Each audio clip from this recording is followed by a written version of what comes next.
کہ اللہ اچانک حکم لائے قبلے کو بدلنے کا. سنو بہت توجہ سے، بہت اہم باتیں ہیں. حکم لائے قبلہ بدلنے کا، دیکھنا چاہتے ہیں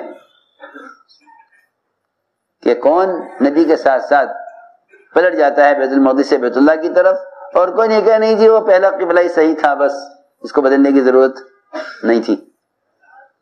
آزمانے کے لیے لائے حکم. ہم دیکھنا چاہتے ہیں کہ کون نبی کی اطاعت کرتا ہے اور کون پہلے قبلے پر باقی رہتا ہے. اگر تمہیں نبی کی مدد اور نصرت سے ہاتھ کھینچ لیا تو کھینچ لو، ہم تمہیں ہٹا کر دوسروں کو لائیں گے. ان تتولوا یستبدل قوما غیرکم، ہاں ہم تمہیں ہٹائیں گے دوسروں کو لائیں گے. الا تنصروہ، اگر تم مدد نہیں کرو گے نبی کی تو اللہ خود مدد کے لیے کافی ہے. سوچو، سوچنے کی بات ہے. حضور اکرم صلی اللہ علیہ وسلم نے حضرت زینب کے یہاں شہد پیا. چھوٹی سی مثال دوں نصرت کی، مدد کی. حضرت زینب کے یہاں شہد پیا. ازواج مطہرات اثر کے بعد سب انتظار میں ہوتی تھی آپ کے، آپ اثر بعد ازواج مطہرات کے پاس جاتے تھے، اپنی بیویوں کے پاس، سب کے پاس سر گھر میں چکر لگاتے تھے تھوڑی دیر. حضرت زینب نے کہا شہد آیا ہوا ہے میرے یہاں، آپ کے لیے شربت بناؤ شہد کا. بناؤ. اب اس کے بننے میں وقت لگا، تیار ہونے میں، یا آپ نے ازواج مطہرات انتظار کیا کہ ابھی تک آپ آئے نہیں. تو بیویوں نے کہا کہ دیکھو حفصہ کے ہاں آپ نے دیر کی، زینب کے ہاں آپ نے دیر کی ہے، زینب کے ہاں آپ نے دیر کی ہے. تو عائشہ حفصہ نے بیٹھ کر اسکیم بنائی اور کوشش باتی کی کہ آئندہ آپ شہد نہ پیئیں. آپ سے محبت میں ہمارے یہاں بھی آئے، ہمارے یہاں بھی آئے، ہمارے یہاں بھی آئے. حفصہ کیا کیوں اتنی دیر رہے اور زینب کیا اتنی دیر کیوں رہے؟ تو حفصہ عائشہ نے مل کر اسکیم بنائی، ساری بیویوں کو تیار کیا، سوکنوں کو، کہ دیکھو جس کے پاس بھی جائیں آپ، وہ کہ آپ کے منہ سے بو آ رہی ہے، آپ کے منہ سے بو آ رہی ہے، اور کچھ نہ کہیں، شہد پیا نہیں گئے، بو آ رہی ہے. تو آپ کہیں گے میں نے تو کوئی بدبو کی چیز استعمال نہیں کی. تو ظاہر بات ہے ہر وقت فرشتوں کا ساتھ آپ کا، آپ بدبو کی چیز کا استعمال کریں گے. تو آپ کہیں گے کہ کیوں بو آ رہی ہے؟ تو تم کہنا کہ اوہو وہ شہد کی مکھی نے شاید ایسی بدبو کی چیز چوسی ہوگی، پھر اس کا اثر شہد میں آ گیا ہوگا، اس طرح اشارہ کرنا. تو پھر آپ کہیں گے ہاں میں نے شہد پیا تھا. یہ سوکر انہوں نے ایک اسکیم بنائی آپ کو شہد سے، شہد پینے سے زینب کے یہاں روکنے کے لیے. محبت میں، اس میں محبت میں. اللہ اکبر. اللہ نے فرمایا کہ اگر یہ عائشہ اور حفصہ آپ کی شہد پینے کے خلاف کوشش کریں، آپ کے شہد پینے کے خلاف کوشش کریں، تو اللہ آپ کے مددگار،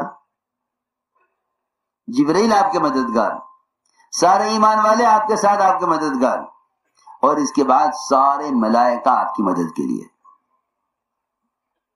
سوچو کوئی قسم رہ گئی مدد سے؟ ان اللہ هو مولاه وجبریل وصالح المؤمنین والملائکۃ بعد ذلک ظہیر. اتنی بڑی بڑی مددیں آپ کے ساتھ. اگر یہ آپ کے شہد پینے کے خلاف کوشش کریں، آپ کو شہد پینے سے روکیں، حالانکہ شہد پینا کوئی نبی کی بعثت کا مقصد نہیں، کوئی فرض و واجب نہیں. اسے اندازہ کرو کہ جب جو کام آپ کے کرنے کا نہیں تھا، اگر اس سے روکنا چاہا، اس کام کے لیے بھیجے نہیں گئے، اس کام کے لیے بھیجے نہیں گئے کہ آپ شہد پینے کے لیے شہد پینے کے لیے بھیجے گئے. یہ تو ایک آدمی کی خواہش کی چیز ہے. ہاں، جب اس سے روکنے پر، اس سے آپ کو روکنے پر، روکنے والوں کے خلاف اتنی بڑی بڑی مددیں، تو اس سے اندازہ کرو کہ جس کام کے لیے آپ کو بھیجا گیا ہے، اگر کوئی اس کام میں رکاوٹ بنے گا تو اللہ کی بڑی مدد آنی چاہیے.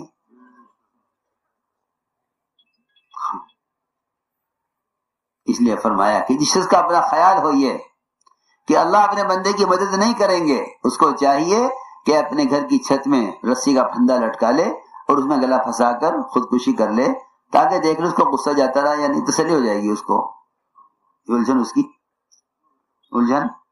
الجھن ختم ہو جاوے۔ ہاں یہ فرمایا من كان يظن ان لن ينصره الله في الدنيا والاخره فليمدد بسبب الى السماء ثم ليقطع فلينظر هل يذهبن كيده ما يغيظ۔ تو میں نے عرض کیا کہ اللہ کی مدد و نصرت تو حق کے کام کے ساتھ، اس لیے میرے دوستو عزیزو، سب سے اہم بنیادی بات یہ تھی جو میں عرض کر رہا تھا کہ اس کام میں رکاوٹیں پیش آئیں گی، اس کام میں رکاوٹیں پیش آئیں گی،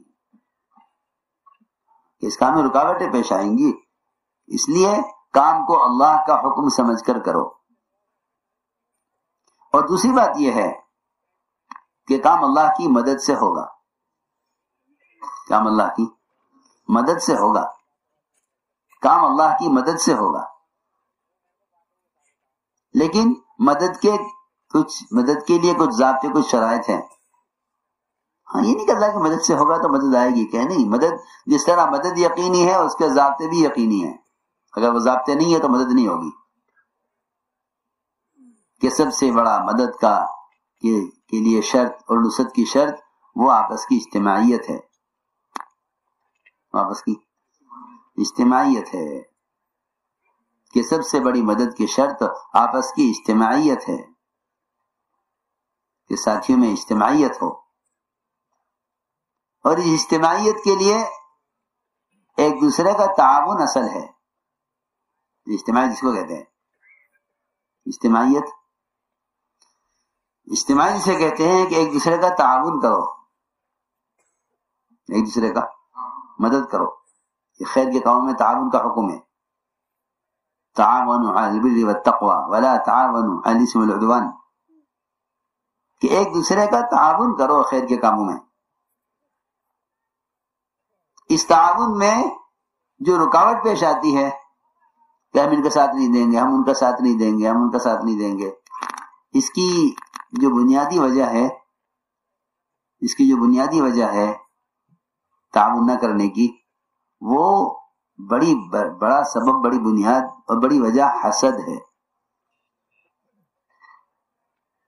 بڑی وجہ بہت اہم ضروری بات ہے، حسد مدد سے روک دیتا ہے۔ میں ایک چھوٹی سی مثال دیتا ہوں۔ آپ کی دکان ہے، سامنے والے کی بھی دکان ہے، آپ کو اس دکاندار سے حسد ہے، آپ کو اس دکاندار سے حسد ہے، جی ہاں، اس کی دکان بہت چلتی ہے، آپ کی نہیں چل رہی ہے۔ سنو، ریکنسٹرکشن آف امہ dailymarkers.com، آپ کی دکان پر گاہک آیا، کسٹمر، کہ فلاں چیز چاہیے، آپ کی دکان پر نہیں ہے، اور آپ کو معلوم ہے کہ سامنے والے کے پاس یہ چیز ہے، آپ کو معلوم ہے کہ سامنے والے کے پاس یہ چیز ہے، موجود ہے، تو آپ اس سے نہیں کہہ سکتے کہ بھئی میرے پاس تو نہیں ہے، سامنے والی دکان سے لے لو، کہہ سکتے ہو؟ بہت معمولی چیز ہے، 2 روپے کی، کہ کیوں اس کا 2 روپے کا اس کا فائدہ میں کیوں کرواؤں؟ سنو غور سے، میں کچھ کہہ رہا ہوں، اس کا 2 روپے کا فائدہ میں کیوں کرواؤں؟ اسے لینی ہے لے جاؤ گے، پوچھے، میں کیوں کہوں گا وہاں مل جائے گی۔ ہاں میں نے مثال دی ہے کہ لوگ اگر 2 روپے کی چیز میں اپنے سامنے کی دکاندار والے کا مدد نہیں کر سکتے حسد کی وجہ سے، تو اس دعوت کے اعلیٰ کام میں ایک دوسرے کی مدد کیسے کر لیں گے حسد میں آ کر؟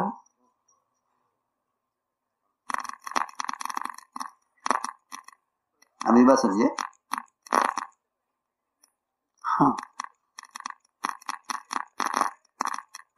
کیوں آدم کو سجدہ ابلیس نے کیوں نہیں کیا؟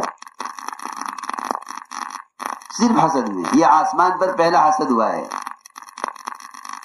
پہلا حسد آسمان پر یہ ہوا، سب سے پہلا حسد جو ہوا ہے آسمان پر وہ یہ ہوا۔